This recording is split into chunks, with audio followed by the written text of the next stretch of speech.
আজকের এই সমাবেশের প্রধান অতিথি বিএনপির সংগ্রামী মহাসচিব, বাংলাদেশের জনগণের জনদন্দিত জননেতা মির্জা ফখরুল ইসলাম আলমগীর সহ জাতীয় স্থায়ী কমিটির জাতীয় নেতৃবৃন্দ, প্রিয় ভাই ও বোনেরা, আসসালামু আলাইকুম। বাংলাদেশের তিনবারের সাবেক সফল প্রধানমন্ত্রী দেশনেত্রী বেগম খালেদা জিয়ার মুক্তির দাবিতে এতক্ষণ ধরে সকল পর্যায়ের নেতৃবৃন্দ বক্তব্য রেখেছেন। তারা একটি কথাই বলেছেন, দেশনেত্রী বেগম খালেদা জিয়াকে মুক্তি দিতে হবে। আমি যদি সরকারকে প্রশ্ন করি, দেশনেত্রী বেগম খালেদা জিয়ার বিরুদ্ধে মামলা দিলেন কেন, সরকারের জবাব তাকে আটক করবার জন্য।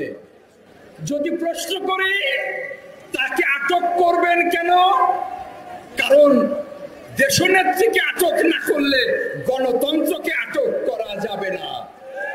যদি প্রশ্ন করি গণতন্ত্রকে আটক করবেন কেন, তাহলে জবাব, দেশনেত্রীকে আটক না করলে গণতন্ত্র এবং মানুষের ভোটের অধিকারকে হরণ করা যাবে না। যদি প্রশ্ন করি দেশনেত্রী বেগম খালেদা জিয়াকে সাজা দিলেন কেন, সরকারের জবাব যে দেশনেত্রীকে সাজা না দিলে যদি অবাধ এবং নিরপেক্ষ নির্বাচন হয় তাহলে বিএনপি জনগণের ভোটে ক্ষমতায় যাবে, আমাদের পরাজয় হবে। সেই জনগণের পরাজয় আমরা মেনে নিতে পারবো না। এরকম অনেক প্রশ্নের অনেক জবাব সরকারের কাছে আছে, যা জনগণের জবাব নয়, সরকারের ফ্যাসিবাদী কর্তৃত্বের জবাব। একটা করে প্রশ্ন করে একটা করে জবাব চাইতে পারতাম। ইতিমধ্যেই বলেছেন বক্তব্য সংক্ষেপ করতে হবে, তাই বলে যাচ্ছি যে অগ্নিঝড় আন্দোলন সামনে আসছে।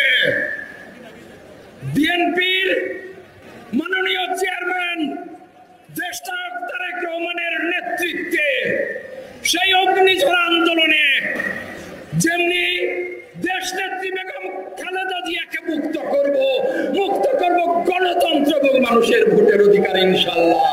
আল্লাহ হাফেজ। বাংলাদেশ জিন্দাবাদ, বাংলাদেশ জাতীয়তাবাদী দল জিন্দাবাদ জিন্দাবাদ।